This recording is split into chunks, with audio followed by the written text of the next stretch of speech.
The concept of the red pill is becoming more known online nowadays. If you're into social media and pop culture, I'm sure you've stumbled across the term and may remember it from the sci-fi film The Matrix. But what if I was to tell you that Lovecraft used essentially the same concept in many of his stories all those years ago? Originally, the term red pill and its counterpart, the blue pill, come from the Wachowski brothers and features prominently in The Matrix.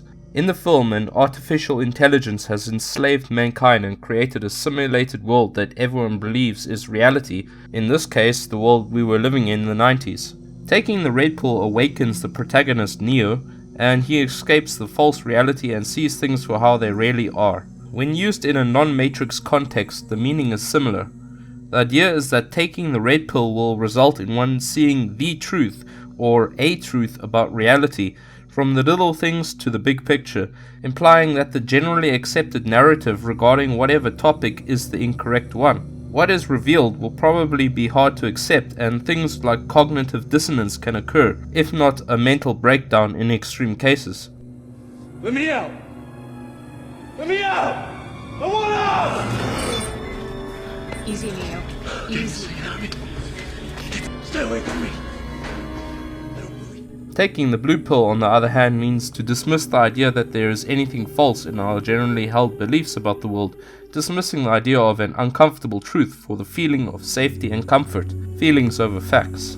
Once you take the red pill, there is no going back. Once you realize that you were wrong about reality and realize that, how is it possible to go back to knowingly believing a lie? Just remember, it's not a lie if you believe it. Well, there's that method, but George is quite special.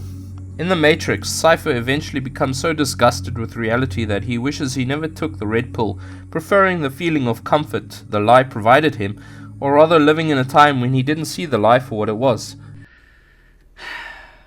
Why, oh why didn't I take the blue pill?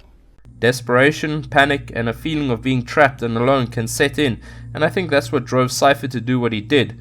And this is the same thing that happens with a lot of protagonists in various Lovecraft stories, such as Dagon.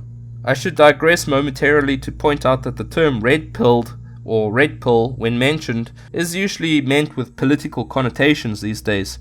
I know some of you know what I'm talking about, but let's not turn the comment section into the equivalent of this, okay? So where does Lovecraft enter into the picture? Come on, think about it. Now knowing the definition of red pill, would you say that many of Lovecraft's characters had to take the red pill? How many of Lovecraft's protagonists started out as naive and ignorant of the true horrors of the mythos, only to later learn the truth about reality? Lovecraft outlined perfectly the concept of the red pill in the beginning of The Call of Cthulhu. The most merciful thing in the world, I think, is the inability of the human mind to correlate all its contents. We live on a placid island of ignorance in the midst of black seas of infinity, and it was not meant that we should voyage far. The sciences, each straining in its own direction, have hitherto harmed us little, but someday the piecing together of dissociated knowledge will open up such terrifying vistas of reality and of our frightful position therein, that we shall either go mad from the revelation or flee from the light into the peace and safety of a new, dark age. I think that this is the basic gist of the majority of Lovecraft's stories. The best actual example comes from At the Mountains of Madness. William Dyer, the lead character, goes into the Antarctica region essentially blue-pilled. He has no doubts about man's origins, the age of Earth, and how life formed and progressed. By the end of the story, he knows the truth. There can be no doubt. Logic and deduction, the tools of a man of science like Dyer is, ensures that. The evidence is before his eyes, in his hands, as he sees the Shoggoths, the Elder Things, reads the hieroglyphs and the pictographs that explain Earth's history and the history of the Elder Things and how man developed.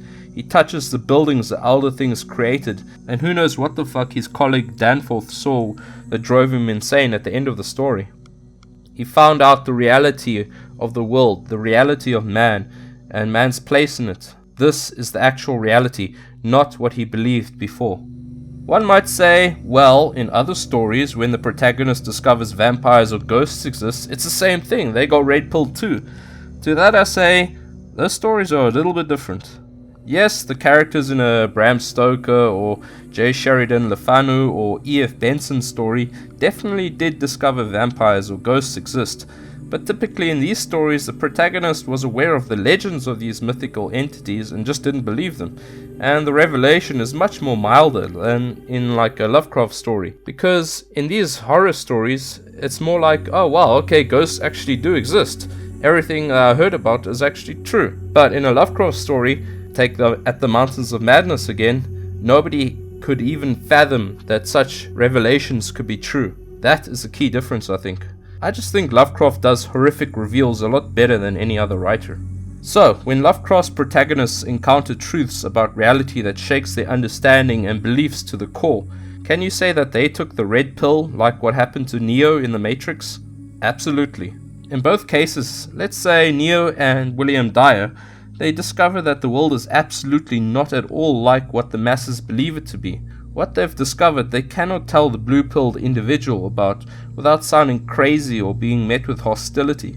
Both find the acceptance of this reality as being really hard to swallow, but their intellectual honesty demands that they do so. Did the Wachowski brothers get the idea from Lovecraft? Nah, I doubt it. I didn't see any evidence of it.